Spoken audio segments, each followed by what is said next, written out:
Et salut à tous et bienvenue pour cette critique, ou plutôt rétro-critique. Aujourd'hui on va parler de Madame Doubtfire, réalisée par Chris Columbus. C'est l'histoire de Daniel qui est papa de 3 enfants vivant avec sa femme Miranda.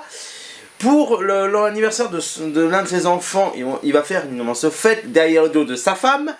Et ça va piquer une crise suite à un appel des voisins, donc sa femme va entrer dans une urgence où tu vas retrouver des poneys, etc. Et du coup, elle va péter un câble et elle va demander le divorce parce qu'elle supporte plus ces crises entre guillemets de folie où il n'est pas très mature et il préfère s'amuser qu'à être un bon mari. Et là, c'est là qu'ils vont devoir se battre pour la garde, ou plutôt son père qui va se battre pour la garde, mais il faut qu'il y ait un emploi, un appart correct. Et il va y avoir une inspectrice qui va vérifier régulièrement son état pour voir s'il peut avoir la garde. C'est à peu près ce que je vais résumer. Alors il faut savoir que c'est un film où je suis beaucoup attaché parce que je l'ai vu enfant.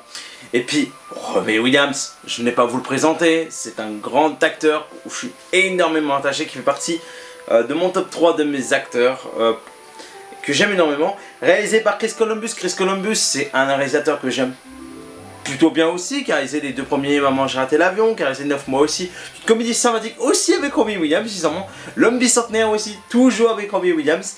Il a également réalisé Pixel, un de ses derniers longs métrages qui a floppé, qui a eu de très mauvaises critiques, que je considère presque comme un plaisir coupable, même si je l'aime bien, je dois l'avouer. Donc voilà, Chris Columbus, je ne l'ai pas présenté non plus. Et c'est un film que j'aime énormément parce que, en plus d'être grandi avec, c'est un film qui est certes une comédie, mais je trouve qu'il montre une chose qui est assez difficile. Souvent quand les parents divorcent, il y a des choses qui sont difficiles. En général, on va plus donner la garde à la maman plus qu'au papa, parce que le papa, en plus de donner une pension, en plus d'avoir son propre travail, en plus d'avoir son propre appartement, en général on va plus laisser la maison à la maman. Donc c'est des situations assez réalistes, et surtout que les enfants qui sont un peu perturbés entre aller chez la maman, aller chez le papa. Et là, ce qui est assez drôle, c'est que... Et là, je trouve que, en plus d'un côté réaliste, il a un côté très touchant. Parce que même si le personnage de Madame Doubtfire, joué donc par le papa, fait des choses illégales, même qui sont interdites, et surtout qui sont assez bizarres quand même, parce que se déguiser en femme pour faire une nounou pour voir ses enfants, mais d'un côté, quand on empêche de voir tes enfants, quand t'aimes tes enfants, il y a énormément de papas qui sont prêts à tout pour voir leurs enfants, parce qu'il y a des moments, on a des avocats qui sont tellement des gros cons, qui vont juste là pour se battre, pour faire du mal à l'autre adversaire, qui vont tout faire pour le plonger. Et c'est un peu le cas dans ce film, c'est que même si le papa, il manquait d'autorité, il manquait aussi de maturité, parce qu'il aime ses enfants, il aime s'amuser avec ses enfants, et ça, on peut pas lui reprocher. Mais là, donc on essaye de le détruire, et à force que du coup, il va avoir une inspection très régulière, du coup, voir s'il a son travail, s'il a un appartement correct, etc. etc. Mais maintenant qu'il se déguise en Madame Doubtfire, donc il doit jouer plusieurs rôles. Donc il continue, enfin il a son nouveau travail, donc dans une boîte de prod, et il fait également le travail de nounou, donc il gère entre les deux, sachant que il va se retrouver dans une situation un peu cocasse, comme par exemple il y a un collant qui est mal monté, où on le voit poilu, qui va presque exciter un vieillard. Ça c'est des moments assez drôles. Et ce qui est en plus paradoxal, c'est que la maman, elle, tranquille, voilà, j'ai lié à la nounou qui gère tellement bien, et tout le monde s'attache à la nounou, que ce soit la maman et surtout les enfants qui s'attachent à cette nounou. Et en plus de ça, elle va pouvoir de nouveau se mettre en couple avec un mec qui est joué par Pierce Brosnan, j'ai oublié le nom du personnage, bon c'est pas grave, c'est pas important. Et c'est un peu ce qui se passe dans une réalité. Et malgré tout, ce qui est génial, c'est que en plus de rigoler, par moment, il y a des moments très touchants, surtout quand à la fin, dans le procès quasiment final, où on découvre que Madame Doubtfire est en fait le papa Daniel. Tu peux pas t'empêcher d'être mal pour ce papa, parce qu'il se bat pour ses enfants.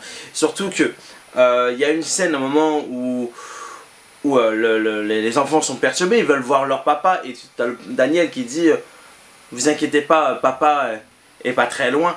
Rien que cette phrase, tu souris parce que c'est le papa qui est là pour les enfants. Certes, pas dans les meilleures conditions, dans des choses pas bien, mais tu n'as qu'une envie, c'est de le soutenir parce que c'est un papa qui se bat pour les enfants.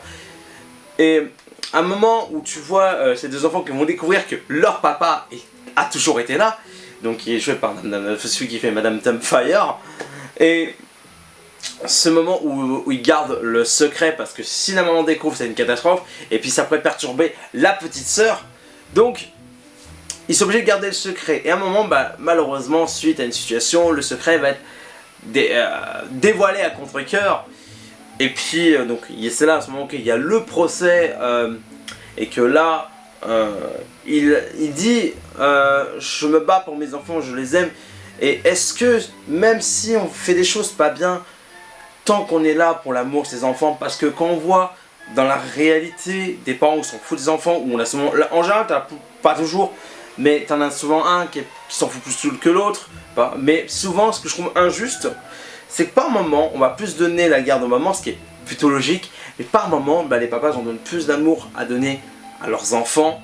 Et c'est là qui est triste dans ce film, c'est parce que malgré que, bon, certes, c'est la mère qui a le divorce suite à son incompétence de papa, entre guillemets, est-ce que c'est mal de vouloir donner l'amour à ses enfants? Certes, dans une petite cachée, oui, c'est mal. Je suis en train de me contredire. Oui, c'est mal, mais c'est quand même triste de vouloir se cacher parce que il peut pas faire autrement d'un côté, parce qu'il n'a pas le droit de s'approcher de ses enfants, il a un certain horaire qu'il doit respecter, en plus il doit gérer entre son travail etc. Et c'est ça qui est fou. Et en plus, quand on voit qu'il est jaloux du nouveau mec, donc joué par Pierce Brosnan, de sa chérie, enfin son ex-femme, tu le retrouves sur des doigts, tu le retrouves à essayer de lancer certains projectiles au moment de la scène de la piscine que je trouve hilarante.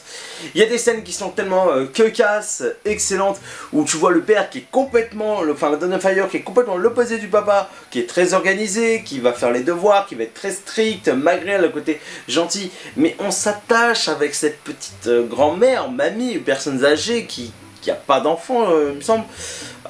Oui, mais je crois qu'apparemment on évoque son mari qui est décédé. Et on s'attache à ce personnage qui va faire rendre heureux des enfants qui à la base ne voulaient pas de nounou. Et apparemment on pourrait presque croire qu'ils ont un peu rien à foutre de leur papa, alors parce qu'ils s'attachent en plus à leur nounou. Mais à la fin tu te rends compte que malgré tout l'amour paternel c'est ce qui est le plus important. Et à la fin, donc la mère qui décide de donner une chance à son papa, c'est-à-dire que tous les jours il pourra retrouver ses enfants. Et cette scène finale qui m'a mis une petite larmichette plusieurs reprises, je dois l'avouer, parce que il a gagné, certes, c'est la mère qui a voulu lui donner une chance, parce que apparemment il y a des paroles qui font mal, parce que c'est ça qui est dingue, c'est que dans les procès, on voit plusieurs scènes de procès où c'est le père qui parle beaucoup, elle parle pas, et c'est l'avocat de la mère, donc j'oublie le nom, qui parle beaucoup. Et lui dit j'aime mes enfants, je veux les voir, on peut pas m'empêcher de faire ses enfants. Et cette scène est assez douloureuse parce que t'as qu'une envie, c'est voir Robin, Daniel, voir ses enfants. Donc c'est un film que je vous recommande de voir en famille. C'est un classique des années 90, c'est un classique de la comédie, c'est un classique du cinéma américain, c'est un classique que j'aime énormément, que j'ai pas revu depuis un petit moment, mais j'avais envie de parler de ce film parce que c'est un film qui me redonne le sourire. Et en ce moment, je pense que c'est le moment de retrouver le sourire suite avec cette histoire de Corona. C'est un film qui a des moments, petit côté bouleversant, mais qui est hyper drôle, et puis qui peut faire réfléchir parfois sur le divorce, c'est mon avis personnel, perso, j'ai la chance de ne pas avoir mes parents divorcés. Mais bon, je dis pas que le père doit se déguiser en femme pour voir ses enfants, hein. C'est pas ce que je dis, attention, hein. Mais ça fait réfléchir que voilà, c'est la mort des parents, que ce soit en couple, séparés, les enfants, ils attendent toujours la mort de les parents. qu'ils soient en couple ou séparés. Et c'est ça un peu le message qui est important. Bon, j'espère que cette vidéo vous a plu. J'essaie de faire un peu plus de rétro-critique en ce moment. Vu qu'il y a pas mal de critiques qui sont annulées, comme Pinocchio, Sans un bruit, vu qu'il y a des dates reportées sans date. Je sais pas comment on va faire, on en parlera dans l'année, ça j'espère au moins. D'ici là, je vous fais une grosse bise. On va essayer de faire d'autres vidéos prochainement. Et puis, je vous dis à la prochaine. Ciao, ciao!